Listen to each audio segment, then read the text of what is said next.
Met dof, sware plof, so skoels in die stof, kom die eerste druppels neer. En dit pas so mooi in, ons het druppels nodig met die brande in die Kaap wat absoluut chaos is, maar ons gaan gelukkig nou daaroor praat. Absoluut, Jorna. Het lyk my ons raak redelik diepsinnig, vir nou 'n bietjie ernstig.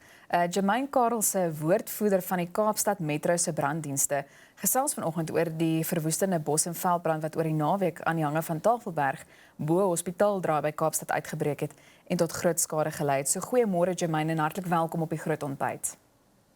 Hi, good morning to you and all the viewers. Goed Jermaine, ek wil net graag vra dat ons begin met jou kommentaar na aanleiding van hierdie aangeleentheid. Yes, the fire started on the 18th of April, on the Sunday morning around about 8:45.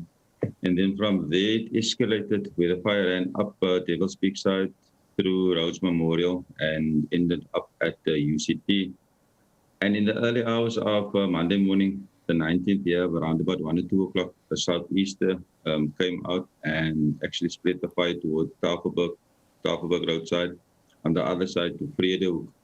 So where we ended up on Monday without aerial support, with a gusty southeaster, and obviously several structures. Most iconic structure would be the Mostert Mill that was damaged in the fire, and also on the campus of UCT, the 3 buildings where the most damages were caused to the Jagger Library.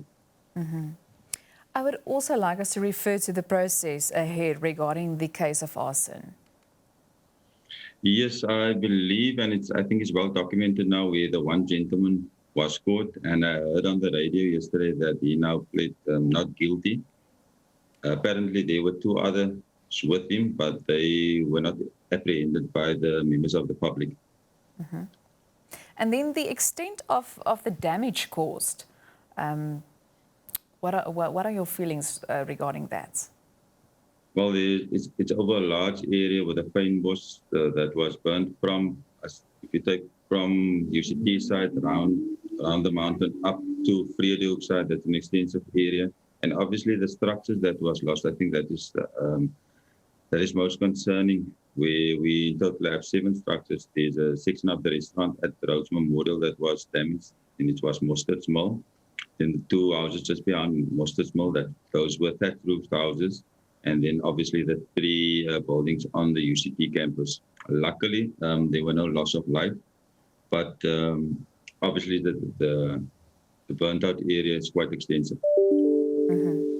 Yes, and Jermaine, I mean, Jorna and myself, we've spoken about this a little bit earlier, especially, when focusing on something such as the historic value after this damage. Yes, that would be irreplaceable. I know that the Mostert Mill were refurbished not so long ago, so that has now been completely destroyed, and it's the iconic icon on the M3. So that will be, I think that is one of the biggest losses, despite the vegetation that was burnt. Ek weet hulle het spesifiek verwys na sandparke wat 'n bietjie meer voorkomend kan optree in die toekoms, but how can something like this be prevented in future? What more can be done? Well, I think all the agencies worked well together. I mean, it was Cities Fire Services, Table Mountain National Parks working on fire, and we've got 2, I think it was NCC as well as Volunteer Wildland Fire Services. So there was a collaboration of different agencies, and we're working towards a common goal. And as of this morning, I just got an update. There's just one flare-up at Deer Park Drive, and most of the areas, the fires that they'll just monitor that areas throughout the day. And then the M3 as well as Philip Kosana ingoing and outgoing has been reopened for motorists, because I know that was one of the biggest for the motorists, that they had to take alternative routes to get into the CBD. Thank you so much for sharing that as well. Jermaine, your message to the firefighters who got everything under control, what would you say to them?